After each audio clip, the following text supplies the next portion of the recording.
आज का दंगल महिला आरक्षण बिल पर संसद में हो रही चर्चा और उस चर्चा में चल रही राजनीति पर है। महिला आरक्षण बिल पर लोकसभा में आज 7 घंटे की चर्चा चल रही है। आज इस बिल के लोकसभा से पारित हो जाने की भी पूरी उम्मीद है, लेकिन संसद में चल रही इस चर्चा में सबसे अच्छी बात यह है कि अभी तक किसी भी बड़े दल ने इस बिल का सिरे से विरोध नहीं किया है। कई विपक्षी दलों ने बिल के प्रावधानों को लेकर अपनी आपत्ति जताई है। दो सबसे बड़ी आपत्तियां जताई जा रही है। एक ये कि इस कानून को तुरंत आखिर क्यों लागू नहीं किया जा रहा है, परिसीमन की शर्त क्यों रखी गई है। दूसरी ये कि इस बिल में ओबीसी महिलाओं के लिए अलग से कोटा क्यों नहीं दिया गया है। मायावती ने तो ये भी कह दिया है कि बिल के प्रावधानों के मुताबिक मौजूदा SC/ST कोटे से काटकर SC/ST महिलाओं को आरक्षण नहीं दिया जाए, बल्कि महिला आरक्षण के 33% में ही SC/ST महिलाओं को कोटा दे दिया जाए। संसद में चल रही इस बहस में महिला सशक्तिकरण को लेकर हर दल की ओर से दावे किए जा रहे हैं। हर दल ये साबित करने की कोशिश कर रहा है कि महिला आरक्षण बिल उसी का संजोया हुआ सपना है, लेकिन बीजेपी ने कहा है कि जो खिलाड़ी गोल करे गोल तो उसी का, और ये श्रेय नरेंद्र मोदी सरकार को जाता है। जबकि विपक्षी दलों का कहना है कि महिला आरक्षण बिल सिर्फ चुनावी हथकंडा है और इससे महिलाओं के संसदीय प्रतिनिधित्व में कोई बदलाव नहीं आने वाला है। कई दलों की ओर से इस तरह की बातें रखी गई हैं। ऐसे में सवाल है कि क्या महिला आरक्षण का कानून भर बना देने से बीजेपी को चुनावी फायदा मिल जाएगा? क्या महिला आरक्षण कानून लागू होने से पहले ही आगामी चुनावों में सभी राजनीतिक दल 33% महिलाओं को टिकट देंगे? और क्या महिला सशक्तिकरण की दिशा में यह कानून मील का पत्थर साबित होने वाला है? ऐसे तमाम सवालों पर आज के दंगल में होगी बड़ी चर्चा, पक्ष और विपक्ष के मेहमानों के साथ। लेकिन उसके पहले हमारी ये रिपोर्ट देखिए।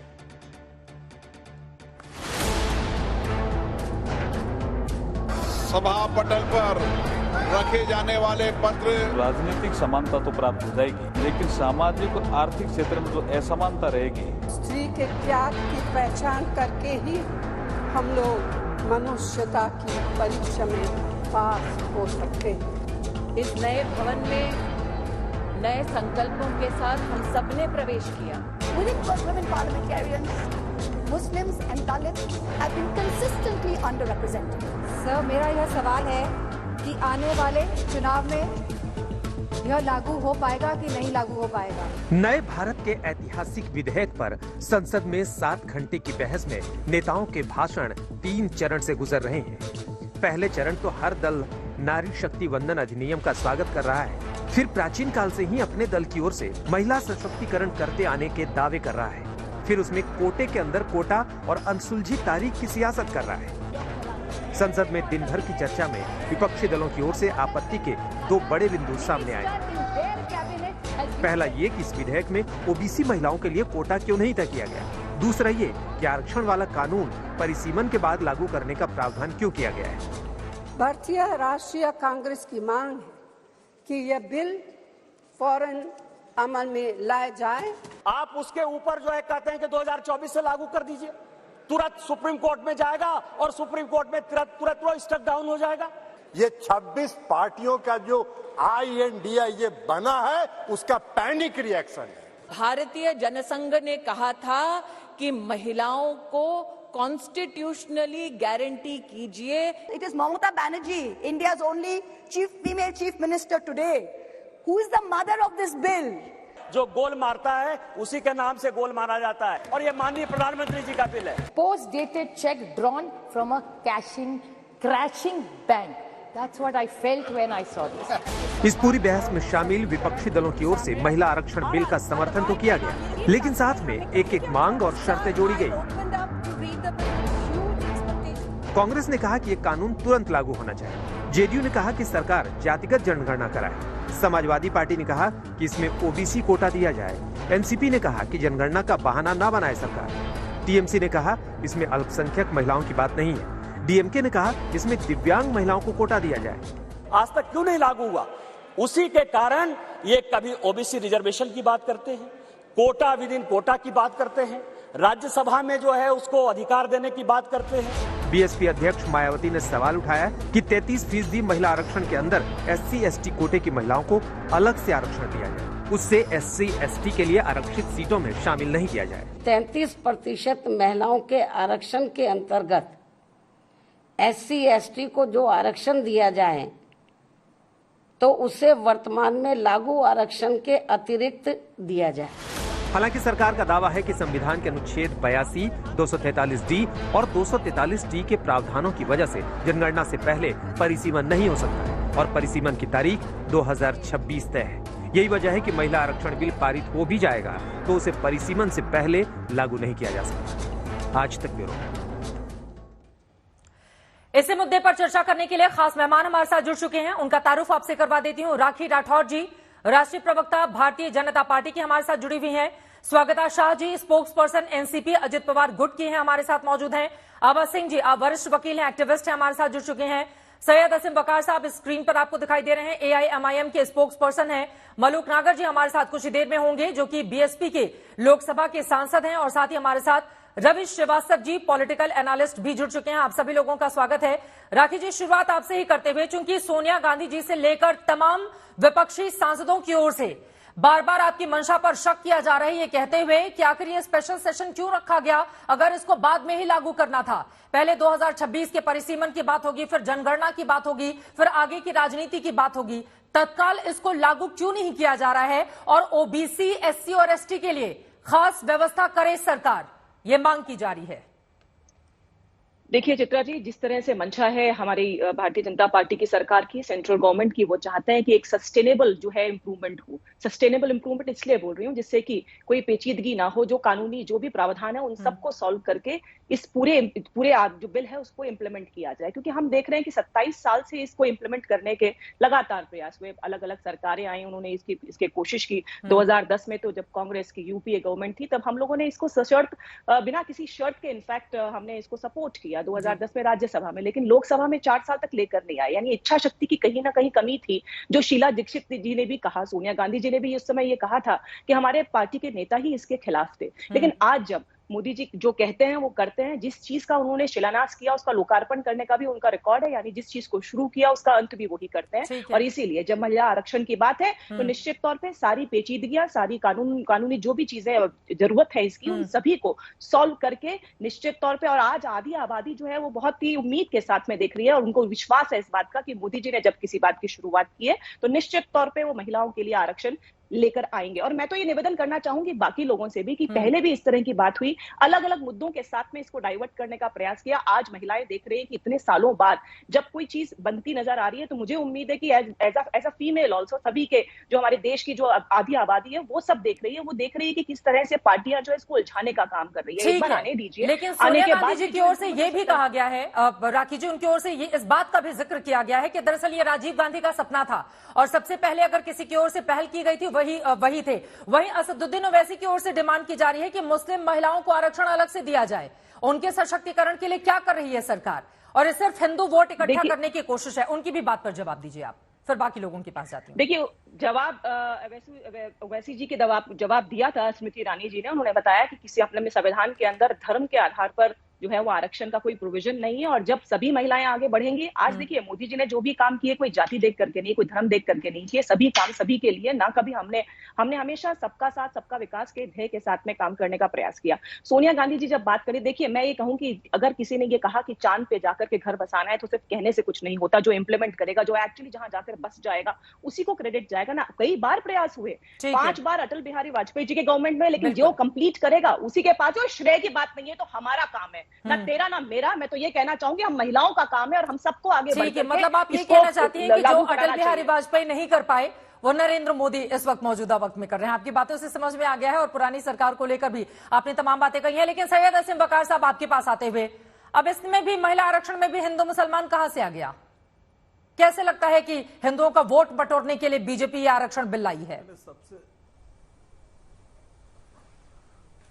नहीं, सबसे पहले तो स्मृति ईरानी जी का जवाब दे दूं। उन्होंने कहा कि संविधान में धर्म के आधार पर आरक्षण की व्यवस्था नहीं है। जी, उन्होंने संविधान पढ़ा नहीं। दलितों को कहा गया कि अगर दलित मुसलमान है तो उसको आरक्षण का लाभ नहीं मिलेगा। आरक्षण का लाभ लेने के लिए दलित को हिंदू होना जरूरी है। अब अंदाजा लगाइए कि अगर मुसलमान दलित है तो उसको आरक्षण का लाभ नहीं मिलेगा। हिंदू दलित है, लिखा है, संविधान में लिखा है कि हिंदू दलित है तो ही आरक्षण का लाभ मिलेगा। तो प्राविधान तो हो गया धर्म के आधार पर। संविधान में हो गया प्राविधान, वो खुद कह रहे हैं कि हिंदू दलित को देंगे, मुसलमान दलित को नहीं देंगे, ईसाई दलित को नहीं देंगे, हिंदू दलित को देंगे। तो प्राविधान संविधान में धर्म के आधार पर आरक्षण का हो गया। दूसरी बात, ये जो बिल लेकर आ रहे हैं इसमें 1000 खामियां हैं। बीजेपी खुद नहीं चाहती कि बिल पास हो, वो पास हो जाए तो लागू ना हो। ये बीजेपी महिलाओं को धोखा दे रही है। देखिए, सबसे पहली बात तो अभी कहां आरक्षण की व्यवस्था लागू हो रही है, सीटें रिजर्व नहीं है, अभी सर्वे नहीं हुआ है, कैसे लागू करेंगे, कौन सी सीट महिलाओं की होगी, कौन सी महिलाओं की नहीं होगी। दूसरी बात, एक जो सबसे बड़ी दिक्कत की बात है कि अगर ओबीसी को, दलितों को और आदिवासियों को और मुसलमानों की महिलाओं को अलग से आरक्षण नहीं दिया तो परेशानी ये खड़ी होगी कि जो सांसद पुरुष सांसद जी, जब उसकी सीट कमजोर होगी तो अपनी पत्नी को लड़ा देगा, अपनी बेटी को लड़ा देगा, अपनी बहू को लड़ा देगा, तो सीट वहीं घर में रहेगी, सांसदी घर में रहेगी। अभी तक तो आप लोगों ने सुना होगा कि प्रधानपति जी, पार्षद पति, हाँ, अब आप नई व्यवस्था देखेंगे सांसद पति, ये भी शुरू हो जाएगा। सर तो क्या अभी तक नहीं होता है बिना आरक्षण के? एक सेकंड सर सुनिए, जो महिलाएं अभी सदन के भीतर गई हैं आसिम बकार साहब, उनमें से बहुत सारे लोग परिवार से ही आते हैं, नाम की गिनाने की जरूरत नहीं है, बहुत सारे लोग हैं, सत्ता पक्ष विपक्ष दोनों ही तरफ के लोग हैं।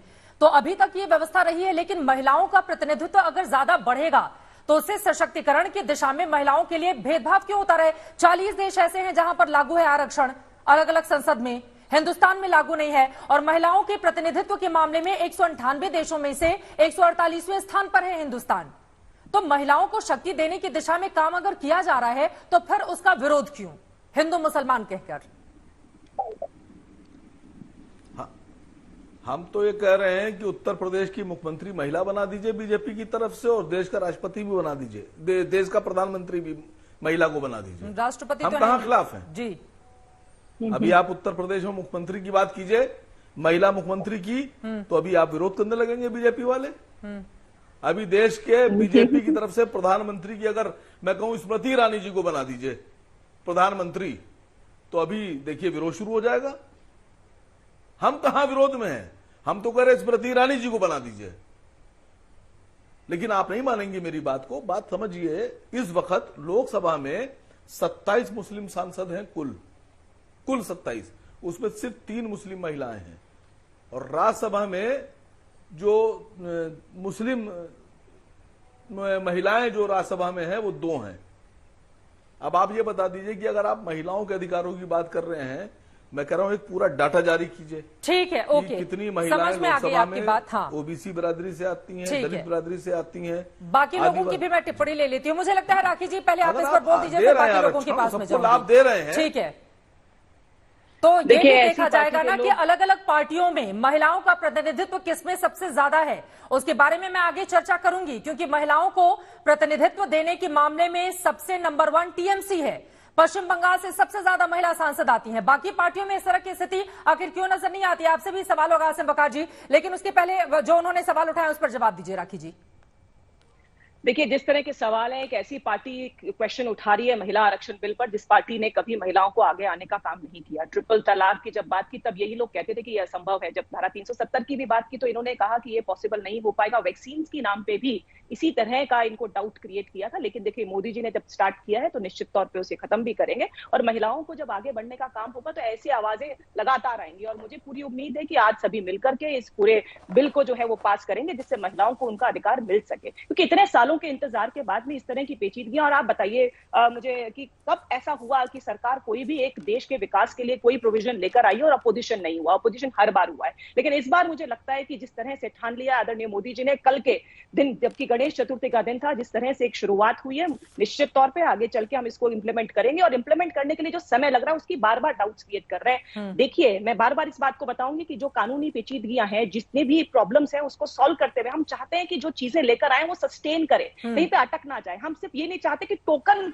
के तौर पे, सांकेतिक तौर पे नहीं करना चाहते, जैसा कि यूपीए गवर्नमेंट ने 2010 के अंदर राज्यसभा में पास करा के किया था, वैसा नहीं करना चाहते। और देखिए, महिलाओं को विश्वास है कि मोदी जी हैं तो मुमकिन है, और इसीलिए निश्चित तौर पे उनके द्वारा लाया गया ये बिल इम्प्लीमेंट होगा, निश्चित तौर पर इम्प्लीमेंट होगा। ठीक है, निश्चित तौर पर इंप्लीमेंट होने की बात आपकी ओर से कही जा रही है। मैं बाकी लोगों आभा जी, मैं फौरन आपके पास आ रही हूं एक आंकड़ा देते हुए।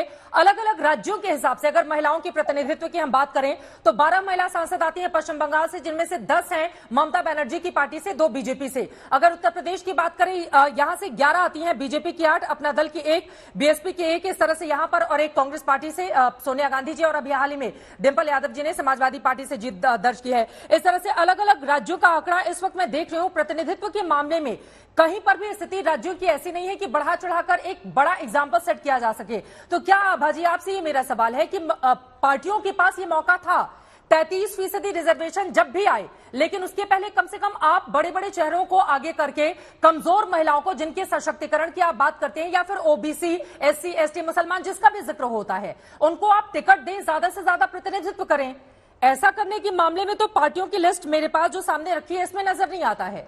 तो आपको क्या लगता है कि ये जब भी लागू हो, जब भी महिलाएं संसद में आए, अभी इसको लेकर चर्चा चल रही है, लेकिन कम से कम 24 के मद्देनजर एक एग्जाम्पल तो पार्टियों को सेट करना ही चाहिए।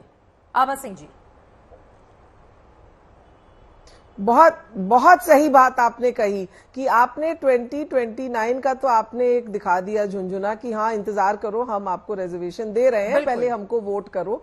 लेकिन जो है नवीन पटनायक ने, अगर आप देखिए, उड़ीसा में 33% पिछले 2019 इलेक्शन में विमेन रिजर्वेशन किया, और आज बीजेडी पार्टी की 42% महिला विमेन एमपीज हैं। उनकी जो टोटल एमपीज हैं तो ऑलमोस्ट 50% एमपीज जो है उड़ीसा से महिला है। तो बिल्कुल आप ये तो करिए ना कि आज आप ये बोलिए ठीक है 2029 है, लेकिन हम आज लिख के देते हैं कि 50% सीट्स जो है अगले इलेक्शन में पार्टी जो सीट देगी, रिजर्वेशन नहीं, सीट जो देगी, टिकट जिसको बोलते हैं भाषा में, जो टिकट देगी वो महिलाओं को देगी। ये हमारा आपके लिए प्रॉमिस है, ये कोई नहीं बोल रहा है। कांग्रेस भी अगर बोलती है तो 12% उनके एमपीज हैं, आपने सही आंकड़े दिए।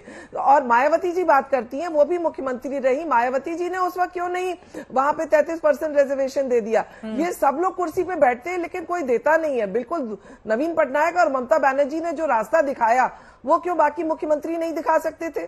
तो आज जो है 2029 की बात करते हैं। अभी बीजेपी की प्रवक्ता कह रही थी कि भाई टाइम लगता है ये सब करने में, तो मेरा उनसे एक ही सवाल है कि 370 भी जो है उसको हम 20 साल से बात कर रहे थे, बीजेपी ने ठाना, खत्म किया, बहुत अच्छा खत्म किया, लेकिन आपने उसको 5 साल बाद का ऑर्डर नहीं किया।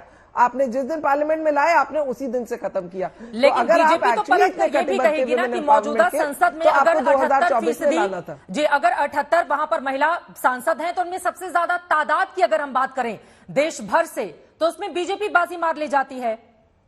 और इसके पीछे की वजह यह बताई जाती है क्योंकि 14 और 19 में दोनों ही चुनावों में महिलाओं ने बढ़ चढ़कर हिस्सा किया था और बीजेपी के पक्ष में मतदान किया। लेकिन उनके प्रोपोर्शन में महिला पुरुषों के प्रोपोर्शन में सिर्फ 12% है। मेन एमपी के वर्सेस में फीमेल एमपी सिर्फ 12% है। वो तो आप पार्टी जीत के आई है तो आपकी मानी बातें गिनती में आपकी ज्यादा दिखेंगी, लेकिन प्रोपोर्शनल जो है, जो विजावी मेन है, वो तो 12% है। बिल्कुल बिल्कुल। तो आप मानी बातें, आप जीत के आए हैं, आपकी पार्टी की लहर थी, आप 300 सीट लाए, लेकिन 2029 से मैं निराश हूं क्योंकि 2024 में कम से कम आप सीट तो दीजिए कि इतनी टिकट हम देंगे। और आप अगर बात करिए स्वीडन की, आप बात करिए जो जिन कंट्रीज के ह्यूमन डेवलपमेंट इंडेक्स है, उनके पास 47% विमेन है पार्लियामेंट में। बांग्लादेश और अगर हम श्रीलंका की बात करें, वहां 33% वो पहले ही दे चुके हैं। तो हम तो वैसे पहले ही पिछड़े हुए हैं, हम इन गरीब एशियन नेशन से भी पिछड़े हुए हैं। तो फिर हम 2029 तक क्यों वेट करें? अगर आप जो चीज रेलिवेंट है, आपने ट्रिपल तलाक रातों रात खत्म किया, 370 रातों रात खत्म किया, तो क्यों नहीं इसको भी आपने 2024 इसका जवाब मैं डॉली जी से लूंगी कि जब रातों रात बहुत सारी ऐसी व्यवस्थाएं कर दी गई हैं तो इसको लेकर इतना इंतजार क्यों किया जा रहा है। लेकिन उसके पहले मैं उसके पहले आपके पास आते हुए रवि श्रीवास्तव जी, रवि जी, यहां पर जिस तरह की स्थिति में आम आदमी पार्टी के लिए देख रही हूं, आम आदमी पार्टी ने यह फैसला किया है कि इंडिया अलायंस के साथ बिल के समर्थन में वोट के फैसले को फिलहाल होल्ड किया गया है और अभी सोचा जाएगा कि इसके पक्ष में वोट करना है नहीं करना है, इंडिया अलायंस के बाकी लोगों का जो रुख है उसके साथ जाना है या नहीं है। महिलाओं के आरक्षण के मुद्दे पर भी इतना कंफ्यूजन क्यों है? रवि श्रीवास्तव जी, राखी जी, मैं आ रही हूं उसके बाद आपके पास। देखिए चित्रा जी, पहली बात तो ये कि शायद इस बार की संसद 2014 और 2019 की संसद में शायद ये पहला बिल होगा जिस पर इन प्रिंसिपल लगभग सारी पार्टियां ये कहती हैं कि हम बिल के पक्ष में है। तो ये बहुत बड़ी उपलब्धि है। बिल्कुल, दूसरा बिल्कुल। ये कि वर्ल्ड एवरेज है, जो अभी अभी वकील साहब बता रही थी, हाँ। वो 36% है वर्ल्ड वाइड एवरेज महिलाओं का रिप्रेजेंटेशन की संसद में। ज्यादा है, कुछ में कम है, जिसके मुकाबले हमारा 14-15% रह जाता है। तो मेरा ये कहना है कि अगर भाजपा की नीयत, ये मूर्ख बनाओ बिल है, ये महिला आरक्षण बिल नहीं है, महिलाओं को मूर्ख बनाने का बिल कैसे? है। क्यों? अगर ये 2014 में जीत आए थे, तभी भी मैनिफेस्टो के लिखा हुआ था, तभी इस बिल को लेके आते तो शायद आज जनगणना, परिसीमन सब कुछ हो करके संसद के अंदर उसकी महिलाओं को देखते। ये तो फिर झुंझुना थमाने वाली बात हो गई कि हाँ अब होगा, पहले जनगणना होगी, फिर परिसीमन होगा, फिर महिलाओं को हम संसद के अंदर आने देंगे। तो ये एक 6 साल का एक और टेबल प्लान जो है वो महिलाओं के हवाले कर दिया गया। जहां तक सवाल गोल करने की है, इसमें गोल कहाँ हुआ? गोल तो राजीव गांधी जी ने किया था जो बिल लेके आए थे। गोल तो कांग्रेस की यूपीए सरकार ने किया था जब उन्होंने राज्यसभा में इसको पास कर दिया था। ये तो 10 तक इन्होंने बात ही नहीं की। आज इलेक्शन के 6 महीने पहले इनको याद आया कि महिला आरक्षण बिल भी पड़ा हुआ है, चलो इसको भी निकाल लेते हैं, भुनाने के काम आ जाएगा, शायद महिलाएं दोबारा से आकर के हमारे साथ वोट कर दें।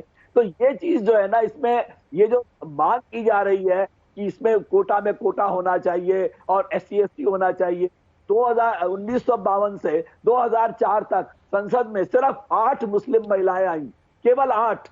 एक 15-20 करोड़ की आबादी को रिप्रेजेंट करने के लिए 8 महिलाएं सिर्फ संसद तक पहुंची आकर के। तो ये क्या, ये बर्ताव है, कैसा भेदभाव है ये? और ये जो अभी अगर सरकार कर रही है, देखिए पहले क्यों नहीं लिया, पहले आता तो ऐसा रहता, ये सारी बातें आपकी सही हैं, लेकिन अभी अगर लेकर आई है तो इसका स्वागत किया जाना चाहिए ना। आपके भीतर इतना कंफ्यूजन क्यों है कि इंडिया अलायंस के साथ बिल के समर्थन में वोट करना है या फिर नहीं करना है? हो रहा है, स्वागत में कोई कमी नहीं है। हाँ। मगर जिसके जो कंसर्न है वो कंसर्न भी एड्रेस होने चाहिए ना। हर पार्टी ने अपने अपने जो सुझाव दिए हैं, जो बातें कही है, उनका भी ध्यान रखा जाना चाहिए। कोई एक तरफा नहीं है। प्रजातंत्र के अंदर अगर एक भी स्वर विरोध का है तो सरकार का कर्तव्य है कि उसको भी संतुष्ट करे। कंसेंसस बना के हर बिल पास होना चाहिए, ना कि जबरदस्ती थोपने की तरह से, जैसे आर्टिकल 370 में किया गया। राखी जी, मैं आपके पास आऊंगी, लेकिन आभा सिंह जी, उसके पहले एक और सवाल मेरे जहन में उठता है। इन्होंने कहा कि विरोध की अगर एक भी आवाज हो तो उसको एड्रेस करने का काम सरकार की ओर से किया जाना चाहिए। मुझे लगता है कि बीते 30 सालों में अगर हम उठाकर देखें तो इसी संसद ने, पुरानी संसद में जब महिला आरक्षण बिल को पेश किया गया था तो किसी ने एक कॉपी फाड़कर हवा में उछाला था, कोई सीधे स्पीकर के माइक की तरफ पहुंच गया कि माइक उखाड़कर हम फेंक दें, कोई वहां पर जाकर महिलाओं के बारे में जिस तरह के शब्दों का इस्तेमाल करता है। वो सांसद आज हमारे बीच नहीं है तो उनकी बातों को मैं नहीं यहां पर जिक्र करना चाहूंगी। ऐसी टिप्पणियां भी की गई हैं महिलाओं को लेकर। कम से कम आज एक ऐसी स्थिति दिखाई दे रही है, इसका श्रेय चाहे कोई भी पार्टी ले, कि कम से कम सभी सर्वसम्मत हैं और कोई कॉपी फाड़ता हुआ और हंगामा करता हुआ, और वो जो पुरानी स्थिति महिला आरक्षण बिल पर हम सब ने देखी थी वो कम से कम आज के मौजूदा वक्त में देखने को नहीं मिल रही है। तो क्या इसका वेलकम किया जा सकता है?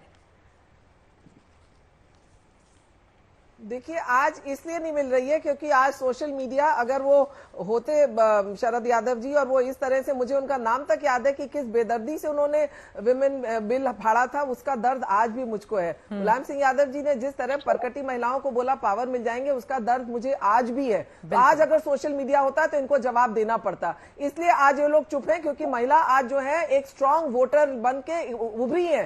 क्योंकि ट्रिपल तलाक की वजह से आप देखिए बीजेपी को मुस्लिम महिलाओं ने भी वोट दिया, तो आज ये जानते हैं कि विमेन एन ब्लॉक वोट करेंगी और वो देख रही हैं, तो इसलिए सारे पार्टी वाले चुप हैं। लेकिन अगर आज सोनिया गांधी कहती है कि ओबीसी को भी दो, तो मैं सोनिया गांधी से ये पूछती हूँ कि 2008 में जब आपने इंट्रोड्यूस किया था राज्यसभा में, आपकी सरकार थी, आपने तब ओबीसी विमेन को वोट रिजर्वेशन की तो बात नहीं की थी। आपने सिर्फ SC/ST और एंग्लो इंडियन को आपने कहा था 228A ऑफ द कॉन्स्टिट्यूशन में ऐड किया जाएगा। तो अब आप लोग क्यों बाल की खाल निकाल रहे हैं? जितनों को जो है विमेन को विमेन करके आप दे दीजिए ना रिजर्वेशन। आप क्यों विमेन में भी बंटवारा करना चाह रहे हैं? मैं चाहूंगी देश की विमेन एक हो, अब वो अपने को विभाजित ना देखे कि मुसलमान, ओबीसी और SC/ST करके इनको कमजोर किया जा रहा है। आज जो महिलाएं एक वोट बैंक बनके तैयार हो रही हैं, मैं चाहूंगी आपके चैनल से आगाह करना चाहूंगी आज तक से कि अपने एकजुट होकर 50% रिजर्वेशन लीजिए। अगर आप आधी आबादी है तो अपना आधा हक लीजिए। कोटे में कोटे के प्रावधान को जोड़कर क्या कांटा चुभाने की कोशिश भी की जा रही है? ये सवाल भी है, मैं विपक्षी दल के नेताओं से पूछूंगी। लेकिन राखी जी, बार बार उसी मंशा को लेकर आया जाता है। अगर आपको महिला रिजर्वेशन बिल लाना ही था तो अभी जो सत्र बीता है वो, या फिर आगे आने वाले सत्र में, क्योंकि अभी चुनाव में कुछ वक्त बाकी है, ऐसे में स्पेशल सत्र बुलाकर महिला आरक्षण बिल ले आकर इस तरह का माहौल बनाकर 24 के लिए ये जो राह तय करना चाह रही है बीजेपी, क्या मिलेगा इसके जरिए आप लोगों को फायदा? क्योंकि इसकी व्यवस्था तो अब 26 के बाद होगी, 29 के अब लोकसभा चुनाव में महिलाओं को टिकट मिलेगा और कहा जा रहा है कि हो सकता है उस समय चुनकर वो संसद भवन पहुंचे परिसीमन के बाद, जब सीटें भी बढ़ जाएंगी। देखिए चित्रा जी, जहां तक चुनाव की बात है, बहुत सारे सर्वेज ये साफ साफ कह रहे हैं कि 2024 में फिर से एक बार जनता जो है प्रधान सेवक के रूप में प्रधानमंत्री जी को ऑप्ट करेगी। इसलिए चुनाव की बात ना करें तो ही ठीक रहेगा। और हमारे देश में तो हर साल अगर देखें तो 2, 4, 5 महीने में कहीं ना कहीं स्टेट में कहीं ना कहीं चुनाव तो चलते ही रहते हैं। हर चीज को चुनाव की दृष्टि से देखा जाएगा तो मुझे लगता है ये ठीक नहीं है। लेकिन जिस तरह से महिलाओं की बात की जा रही है, आप जानते हैं चित्रा जी कि 2019 के अंदर जब लोकसभा चुनाव हुए तो महिलाओं ने बढ़ चढ़कर मोदी जी को वोट दिए थे, और वो उस समय भी दिए थे जब महिला आरक्षण बिल की बात नहीं थी। तो सिर्फ चुनाव और वोटों की गणित देख करके जो राजनीति की जाती है, मैं उसके पक्ष में नहीं हूं। लेकिन जिस तरह से हमारे समाज के और बहुत सारे लोगों ने आज कोट भी किया पार्लियामेंट में कि किस तरह से समाज तभी आगे बढ़ सकता है जब दोनों जेंडर्स आगे बढ़े, जब महिलाएं आगे बढ़ेंगी तो निश्चित तौर पे समाज भी आगे बढ़ेगा। और बीजेपी के लिए लगातार बात हुई, मैं तो बताना चाहूंगी अगर आभा जी को भी कि हाँ काम करने की जरूरत है, लेकिन इस बार अगर 12% हमारी एमपी थी तो पिछली बार 9% थी, उसको बढ़ाने का प्रयास किया। संगठन के अंदर और सत्ता के अंदर दोनों की बात करूं तो संगठन के अंदर 33% आरक्षण जो है, 33% सीट जो है वो महिला कार्यकर्ताओं के लिए हमने आरक्षित की। और सत्ता में बात करूं तो पहली बार ऐसा हुआ कि 14% महिलाओं को मंत्री परिषद के अंदर स्थान मिला। स्थान मिलने के साथ साथ जो पोर्टफोलियो दिए गए चित्रा जी, वो भी इंपॉर्टेंट है। महिला बाल विकास जैसा इंपॉर्टेंट पोर्टफोलियो तो दिया ही दिया, उसके साथ में डिफेंस हो, फॉरेन हो, फाइनेंस हो, एचआरडी डिपार्टमेंट, ऐसे डिपार्टमेंट्स भी महिलाओं को दिए जिससे कि हमारे जैसे कार्यकर्ता या कोई भी जो महिला है वो उनसे प्रेरित होती है कि इस तरह के पोर्टफोलियोज भी संभालने के लिए महिलाएं जो है वो केपेबल है। और अगर मैं बात करूं उत्थान की, तो महिलाओं को कामों को जो एड्रेस किया, आज प्रीति रानी जी बोल रही थी कि महिला संबंधी जो बजट है उसको 130% बढ़ाने का अगर काम किया है तो मोदी जी ने किया है। मैं टॉयलेट्स की बात करूं, मकानों की बात करूं, अगर 4.25 करोड़ मकान है तो 3.25 करोड़ मकान जो है वो महिला उस पर जो है बालिकाना हक रखती है। मैंने आपसे सवाल ये पूछा था कि स्पेशल सेशन में उसको लाने की क्या जरूरत थी। मेरा ये सवाल था कि अगर महिला आरक्षण बिल को इतने लंबे वक्त के बाद लागू करना है तो अभी लेकर आने की क्या जरूरत थी। मेरा ये सवाल था। देखिए, जब चित्रा जी आ जाए तब अच्छा है। पहले भी आया, कई प्रयास हुए, कई लोगों ने प्रयास की, कई लोगों ने बातें की, लेकिन इंप्लीमेंट नहीं हुआ। आज जब इंप्लीमेंट होने की बात आ रही है तो मुझे लगता है ये सवाल कोई मतलब नहीं रखता। मैं इंप्लीमेंट करने की तरफ ध्यान देना चाहिए। वकार साहब, ये बात भी सही है कि पहली बार जब इसको प्रस्तावित किया गया था उसके 14 साल के बाद राज्यसभा से ये पारित होता है और उसके बाद 13 सालों तक लोकसभा को इंतजार करना पड़ता है। तो अगर मोदी सरकार लेकर आई है तो इसका वेलकम कीजिए। और ये फूट डालो राज करो वाली स्थिति नहीं हो जाएगी अगर उसमें भी हम ओबीसी, एससी, एसटी और फिर मुसलमानों की बात करने लगेंगे। तो महिलाओं का प्रतिनिधित्व हो, ज्यादा से ज्यादा महिलाएं सामने आए, आगे बढ़े। आप जैसी पार्टियां भी महिलाओं को वो गिना रही है राखी राठौर जी कि उनकी सरकार ने क्या क्या किया या उनकी पार्टी ने किस तरह से महिलाओं को मजबूती देने का काम किया। अब वकार साहब, आपसे भी पूछा जाएगा कि बताइए कि आपकी पार्टी ने क्या किया है महिलाओं के लिए। देखिए आपका धन्यवाद कि आपने मुझे बहुत अहम टॉपिक पर बुलाया। ये जो आपका स्क्रीन है जिसपे आज तक लिखा है, इस स्क्रीन में पूरी दुनिया देख रही है कि 2 पुरुष दिख रहे हैं और 3 महिलाएं दिख रही हैं। यहां तो आपकी मेजॉरिटी है जी। लेकिन अफसोस इस बात का है कि एक के नाम के आगे त्रिपाठी लिखा है, एक सिंह और एक राठौर। यही दिक्कत लोकसभा और राज्यसभा में पैदा ना हो जाए कि वहां त्रिपाठी दिखे, मिश्रा दिखे, शुक्ला दिखे, सैयद आसिम वकार साहब, मैं तो चाहती हूँ आपकी पार्टी महिला प्रवक्ता को भेजे और दलित तो वेलकम किया जाएगा ना। आसिम वकार साहब, मैं तो चाहती हूँ आपकी पार्टी किसी महिला प्रवक्ता को भेजे। मैडम, इसकी व्यवस्था तो आपको ही करनी पड़ेगी। मैडम, हम सुनिए, हम 2 सांसद वाली पार्टी से आप सवाल पूछ रही हैं और प्रधानमंत्री से सवाल नहीं पूछ रही हैं। मेरा सवाल अगर नाजायज हो तो बिल्कुल आपका सर आंखों पे मेरे सब समझिएगा। देखिए, आप तीनों से मैं पूछ रहा हूं कि क्या आप नहीं चाहती हैं कि आबादी के अनुपात से आदिवासी महिलाएं भी वहां संसद में आपके बराबर बैठे या दलित बैठे? या अनुसूचित जाति की महिलाएं बैठे या बैकवर्ड महिलाएं बैठे या मुसलमान महिलाएं बराबर से बैठे कि ना बैठे, खाली नहीं, खाली हाँ या नहीं, हाँ या ना में जवाब दे दीजिए। मत कहिए, बैठी तो है देश की प्रेसिडेंट बैठी है कि नहीं? बिल्कुल बैठी है, हाँ बैठे हैं। और प्रेसिडेंट हमारे देश की सिर का ताज जो है हमारी आदिवासी है, आप ये भूल रहे हैं। बिल्कुल बैठेंगी, क्यों नहीं बैठेंगी, सब बैठेंगी। लेकिन महिलाओं को जो उनकी जगह है उनको आप बस यही तकलीफ करिए। देश की महिला आज एक हो रही है और आप उसको तोड़ दीजिए। मैडम यही तकलीफ वकील साहिबा, और अगर आपको पार्टी ने क्यों नहीं, आप अपनी पार्टी में वकील साहिबा बात सुनिए मेरी यार, में देंगे 33%, आप टिकट दे दीजिए, आप अपनी पार्टी से टिकट दे दीजिए ना 2024 में महिलाओं को 50%। बड़ा मौका है आसिफ बकार साहब, बड़ा मौका है। 24 के पहले ज्यादा से ज्यादा महिलाओं को मौका दीजिए। 2024 में आप देंगे, अरे आप देंगे, अरे आप मैंने मौका कोई देंगे, आप अभी कमिट कर दीजिए कि मैं अपनी पार्टी के बिहाफ पे कमिट करता हूं। आप लोग नाराज हो गए वकील साहिबा, आपको नहीं, आपको त्रिपाठी राठौर और सिंह दिख रही है, तभी तो बात आएगी। राठौर त्रिपाठी सिंह दिख रही है, नहीं तो आप दीजिए, आप अभी कमिटमेंट देके जाइए कि 2024 के इलेक्शन में हम 50% महिलाओं को टिकट देंगे। मौका है बकार साहब, बोल दीजिए। हाँ मौका है, शानदार मौका है, देश भी इसका वेलकम करेगा। हाँ बोलिए, हाँ बोलिए, आप लेके जाइए औरतों को। अरे मुझे नहीं, आप हाँ बोलिए तो बिल्कुल बोलने देंगे आपको। तो दीजिए, आप हाँ मैं बोलिए। तो कह रहा हूं कि अगर हमें मौका, सुनिए, हमें मौका मिला, सरनेम तो देख लिए, हमें मौका मिला, दिया क्या है? 543 सीट पे लड़ने का, तो नवीन पटनायक ने दे दिया, ममता बनर्जी ने दे दिया, तो आपकी पार्टी ने क्यों नहीं दिया? अच्छा आप ही बोल लीजिए, आप बोल लीजिए। सुनिए, तो हमें अगर 543 पे मौका मिला तो हम आधी महिलाएं देंगे। सुन लेते हैं, आपने जो सवाल पूछे हैं उसका जवाब ले लेती हूँ, वो जवाब दे रहे हैं, वो जवाब दे रहे हैं, सुन लेते हैं। अरे सुनिए तो, बोलिए तो बात तो बोलिए। सुनिए तो, क्या मोदी जी से आप ये सवाल नहीं, मोदी जी से सवाल नहीं पूछेगा? अरे आप पूछिए ना, राखी राठौर बैठी हुई है जवाब देने के लिए, आप पूछिए सवाल, दोनों किसी आप पूछिए सवाल, राखी जी को स्क्रीन पर दिखाइए, वो बैठी हुई है प्रधानमंत्री मोदी की ओर से, सरकार की ओर से, बीजेपी की ओर से जवाब देने के लिए। मैडम बोलिए सर, मैंने सवाल पूछा, नहीं सुनिए, बात सुनिए मैडम, मैंने सवाल पूछा था मोदी जी से, लेकिन बुरा सबसे ज्यादा लगा आभा सिंह जी को।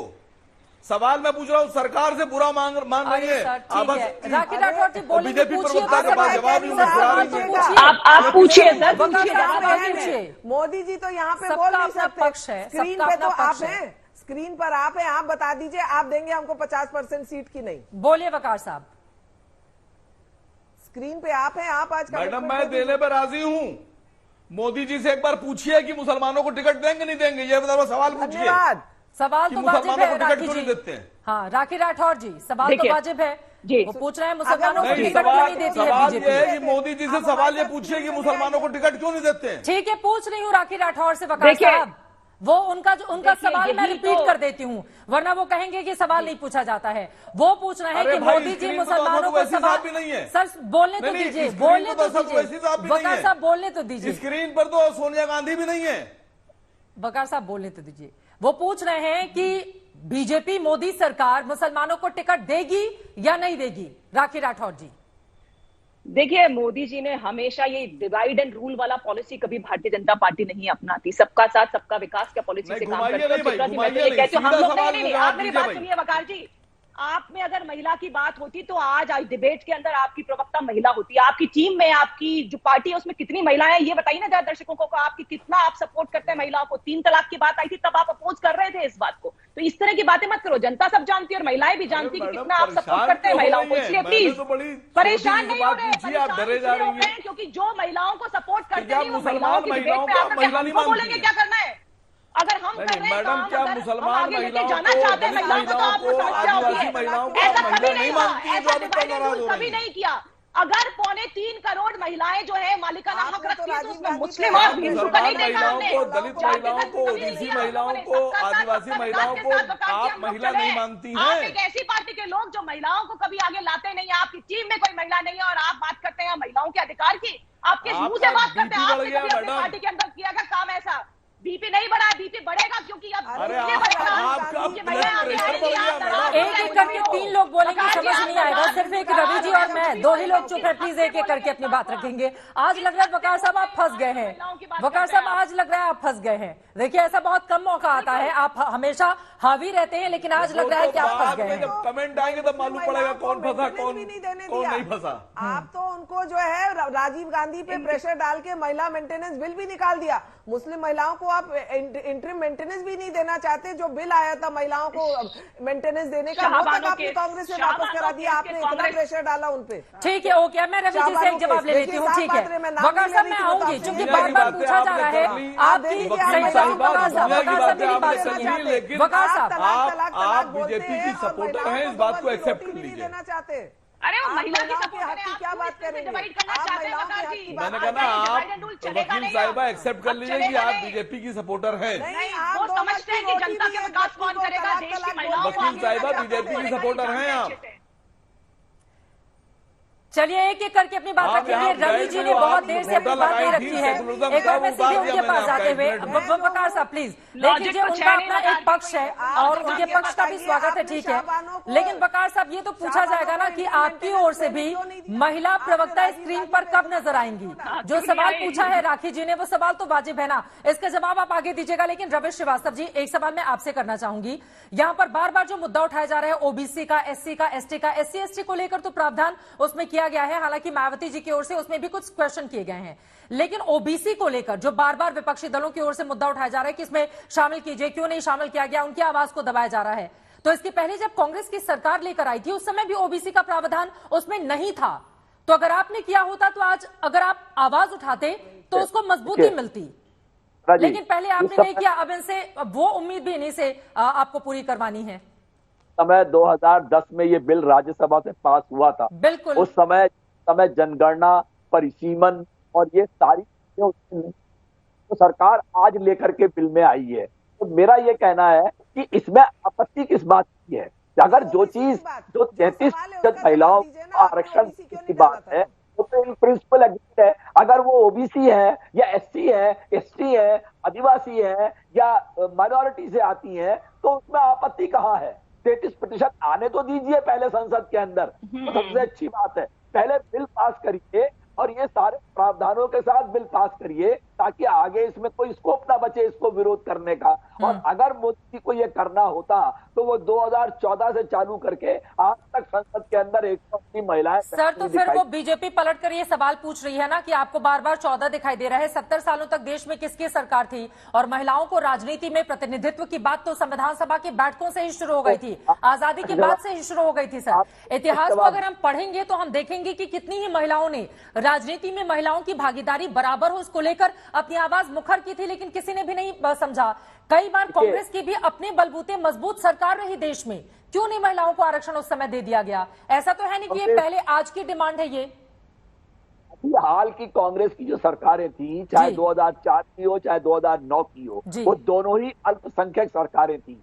दोनों में ही इसमें इतनी शक्ति नहीं थी कि वो इस बिल को पास कर पाते। 2014 में तो मोदी जी 278 सीटें लेकर के आए थे, पूरी संसद उनके पास थी कोई भी बिल पास करने के लिए। 19 में तो 303 सीटें लेकर के आ गए, पूरी ताकत थी उनके पास करने की। बट हकीकत ये है कि उनकी मंशा नहीं है ये बिल पास करने की। और आप फिर देखिएगा कि इसको किसी ना किसी तरीके से बहाना बना करके कि अब ये 2029 में जाएगा। सर इसी के साथ एक काउंटर क्वेश्चन है रवि श्रीवास्तव जी। 14 में 282 सीटें अकेले बीजेपी की थी और 303 थी 2019 में।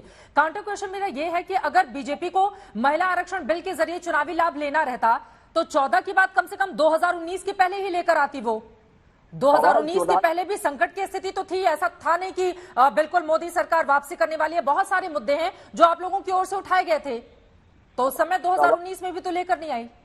सवाल ये नहीं है कि ये चुनावी मुद्दा है, मगर इस चीज को उठाना चुनावी मुद्दा है, क्योंकि इसके लिए इतना समय था देश के पास में और ये एक अच्छा बिल था। इस बिल के ऊपर काफी लोगों की सहमति थी। सिर्फ छोटे मोटे अमेंडमेंट करके इसको सब लोगों के सारे जो पक्ष है उनको शामिल करने की जरूरत थी। तो ये अब ये चुनावी मुद्दा है। क्यों एक वन नेशन वन पोल, यूनिफॉर्म सिविल कोड, ये सब शोषे क्यों लाए जा रहे हैं? सिर्फ इसीलिए कि अब 6 महीने के बाद में इलेक्शन है, कैसे पब्लिक को पोलराइज किया जाए।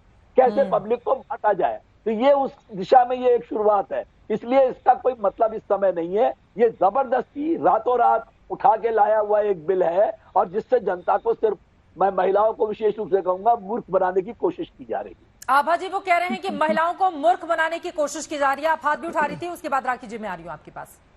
जी देखिए, हाँ, मैं ये कह रही थी कि ये जो कह रहे हैं पोलराइज करने की बात, तो पोलराइज तो आप कह रहे हैं, जब आप कह रहे हैं महिला, अभी मैं कहती हूँ एकजुट महिलाएं हैं, आप उसमें ओबीसी महिला की बात कर रहे हैं, मुस्लिम महिला की बात कर रहे हैं, दलित महिला की बात कर रहे हैं, आप महिलाओं को पोलराइज करने की बात कर रहे हैं, जबकि महिलाएं जो है एकजुट खड़ी होकर अपने अधिकार को मांग रही है कि आप हमको दीजिए। अगर हम 50% आबादी है तो 33% तो कम से कम दीजिए, अगर आप आधी नहीं देना चाहते। दूसरी बात ओबीसी की जो बात है, अगर आप देखें तो ओबीसी की जो है वो आप क्यों ला रहे हैं? आप महिलाओं में ओबीसी अगर वो सोचते रवि जी, आभा जी को बोल लेने दें, उसके बाद आप बोलिएगा, आपकी आवाज नहीं आ रही है। महिलाओं को डिवाइड करना चाह रहे हैं। ठीक है आभा सिंह जी, लेकिन एक जो कंसर्न है, नहीं आप महिलाओं को आभा सिंह जी, एक जो कंसर्न है, ये बात तो सच है ना कि देखिए अब अभी तक भी अगर हम लोकसभा में प्रतिनिधित्व की बात करें तो ज्यादातर चेहरे हमें वही नजर आते हैं जो किसी न किसी परिवार से ताल्लुक रखते हैं।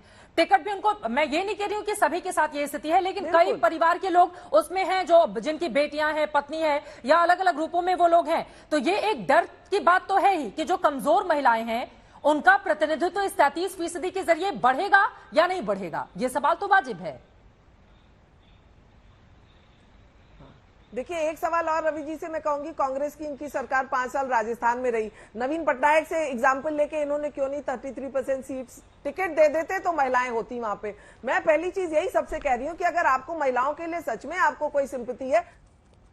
वक्त हमें इतने की ही इजाजत देता है। महिलाओं की प्रति सिंपैथी किसे है, किसे नहीं है, कौन उनके सशक्तिकरण के लिए ज्यादा प्रयास कर रहा है या कर रहा था, इसका फैसला तो जनता करना है जब वो चुनावी समय में जाकर वोट दबाएगी। लेकिन अपने आप में यकीनन आज का दिन बेहद ऐतिहासिक, जब लोकसभा की कार्रवाई के हर एक वक्ता को आप सुनेंगे तो सभी ने कम से कम एक सुर से इस महिला आरक्षण विधेयक का समर्थन किया है। और ये इतिहास में पहली बार हो रहा है, क्योंकि इसके पहले हम सब ने पन्ने फाड़ते हुए स्पीकर की कुर्सी के पास जाकर जबरदस्त तरीके से हंगामा होते हुए इसी महिला आरक्षण बिल पर देखा है। लेकिन आज कम से कम एक बेहतर स्थिति में चर्चा लगातार जारी है। हर एक जानकारी, हर एक खबर आज तक आप तक पहुंचाता रहेगा